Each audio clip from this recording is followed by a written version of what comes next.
Parlons à présent de lutte contre le piratage et de lutte contre la contrefaçon.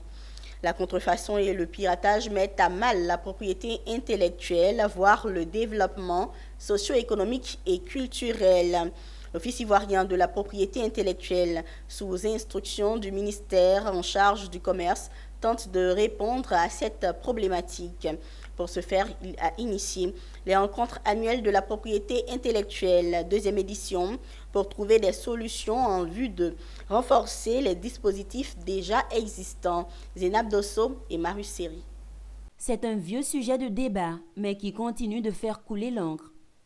La question de la piraterie et de la contrefaçon des violeurs de droits. Les acteurs ne cessent de mener des actions pour leur éradication, comme c'est le cas ici, à la Confédération générale des entreprises de Côte d'Ivoire, où les chefs d'entreprise, les présidents et secrétaires des fêtières, responsables des services publics et toutes les parties prenantes se sont réunis pour penser de nouvelles stratégies de lutte. Une rencontre à l'initiative du ministère en charge du commerce, de l'industrie et de la promotion des PME à travers l'Office ivoirien de la propriété intellectuelle OIP.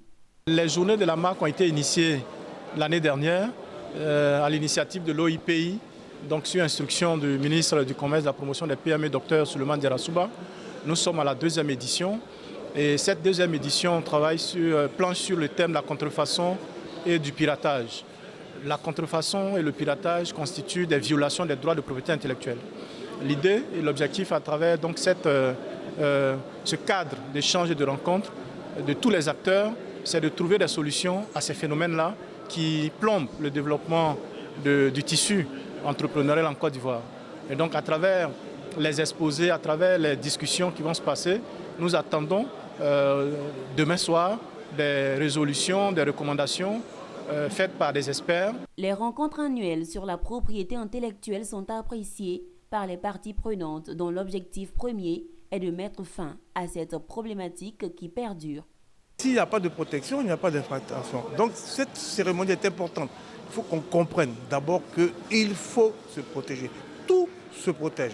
Vous pouvez prendre tout ce qu'il y a sur vous, là. Votre habit, votre chemise, vos lunettes, tout se protège. Chaque fois qu'on a une idée, il faut penser à la mettre par écrit, à s'adresser à l'Office ivoirien de la propriété intellectuelle qui va organiser la protection. Et si jamais, par la suite, il y a des atteintes, alors vous venez vers le Comité national de lutte contre la contrefaçon qui pourra vous aider à organiser les poursuites.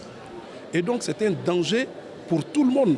Il est important que tous les différents acteurs de cet écosystème-là puissent débattre, mener de bonnes réflexions, trouver de bonnes solutions pour endiguer ce fléau. Notons qu'avant cette initiative, les magistrats des pays de l'espace OAPI, Organisation africaine de la propriété intellectuelle, ont été formés sur les litiges en matière de propriété intellectuelle. Ils ont en effet été instruits sur les directives de l'UEMOA qui met en place un mécanisme communautaire de lutte contre le phénomène.